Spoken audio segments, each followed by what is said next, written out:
Video को like करके आगे शेयर जरूर कर देना। हजरत महबूब इलाही ने शादी नहीं की। शादी नहीं करने की वजह यह थी कि हजरत बाबा फरीद जब दुनिया से तशरीफ ले गए तो आपकी बेटी थी और उसके चंद यतीम बच्चे थे।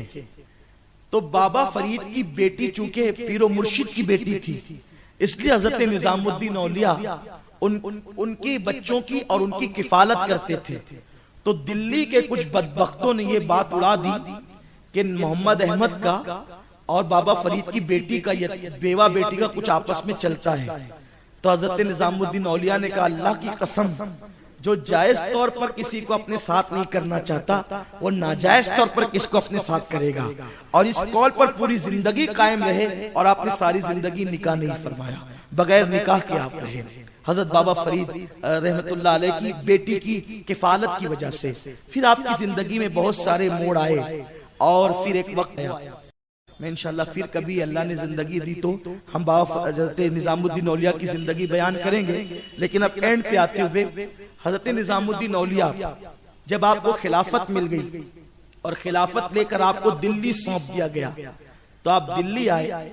तो आपने दिल्ली आने के बाद गयासपुर, जो दरिया के किनारे एक मोहल्ला था गयासपुर, वहां पर आपने अपनी एक झोपड़ी बनाई और वहां पर आपने जमीन खरीदी।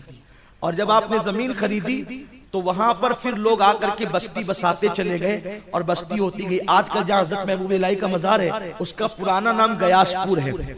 और आप जब वो दरिया के किनारे ही रहते थे, दिल्ली वाले आपको बहुत सताते थे, आपके खिलाफ तकरीरें होती, बादशाहों को बहकाया जाता, तकलीफ दी जाती। और खास तौर पर एक मैटर में बहुत ज्यादा हजरत महबूब इलाही को सताया गया। हजरत महबूब इलाही महफिल सिमा के बड़े शौकीन थे। तो बादशाह को जा करके कुछ लोग बहकाते कि वो देखो हमेशा महफिल सिमा में झूमते झामते रहते हैं। तो जो गयासुद्दीन तुगलक था, ये बादशाह को लोगों ने इतने कान भर दिए कि बादशाह ने चाहा कि हजरत महबूब साहब की महफिल सिमा को पर पाबंदी लगे और महबूब इलाही फिर सिमा में शरीक ना हो सके। हजरत महबूब इलाही की सिमा कैसी होती थी उसका जिक्र करते हुए हजरत मीर अब्दुल वाहिद बिलगिरामी, आला हजरत के पीर के पीर के पीर के पीर, इमाम अहले सुन्नत के पीरों के पीर होते हैं मीर अब्दुल वाहिद बिलगिरामी।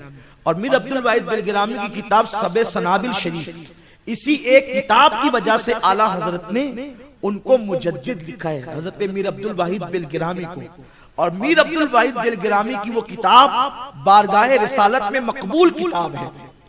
तो हजरत मीर अब्दुल वाहिद बिलगिरामी लिखते हैं कि जब हजरत महबूब इलाही के खानका में सिमा होती थी, महफिल सिमा, तो वहां पर जूतियों पे पहरा देने के लिए हजरत खिज़र अलैहिस्सलाम तशरीफ लाते।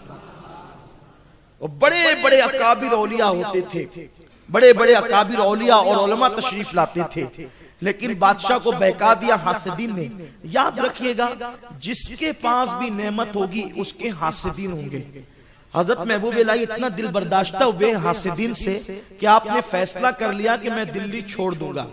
अब मैं दिल्ली छोड़ करके कोई भी कोने में कहीं भी पहाड़ में जाकर अपनी जिंदगी गुमनामी की गुजारूंगा और अब मैं दिल्ली में नहीं रहूंगा। तो एक मजसूब नौजवान बुजुर्ग आए और कहने लगे, मोहम्मद अहमद, जब चांद बनने का शौक था तो तूने इतना सोचना चाहिए था कि तुझ पे उंगलियां भी तो उठेगी। भाई जब ईद का चांद निकलता है तो लाखों उंगलियां उठती है, वो चांद वो चांद वो चांद, उस पे उंगली भी उठाते हैं और उसको देखकर ईद भी करते हैं। लोगों का हाल ये है, जिस पे उंगलियां उठाते हैं फिर उसी को देखकर ईद भी करते हैं। लेकिन ये चांद का ज़र्फ है, वो उंगली उठाने वालों को गम नहीं देता, उंगली उठाने वालों को ईद की खुशियां अता करता है।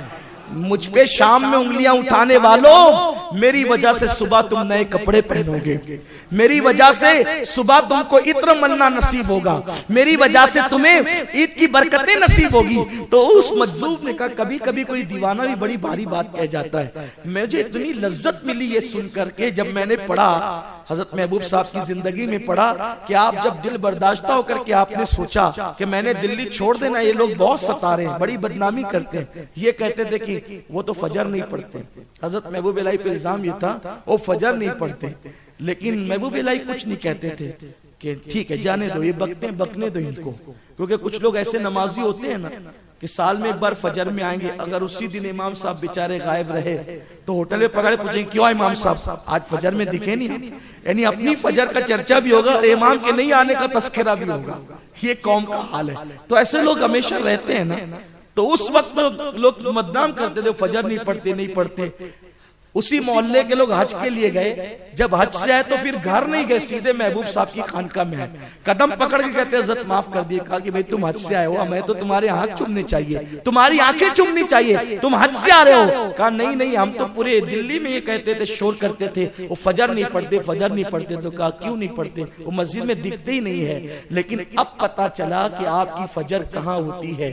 आप जब हरम में जाकर फजर पढ़ते हैं तो फिर आप घर की मस्जिद में और मोहल्ले की मस्जिद में कब नजर आएंगे। हमने हर दिन देखा मदीने मुनव्वरा की हाजिरी के वक्त कि आप हमें रसूलुल्लाह के हरम में नजर आए।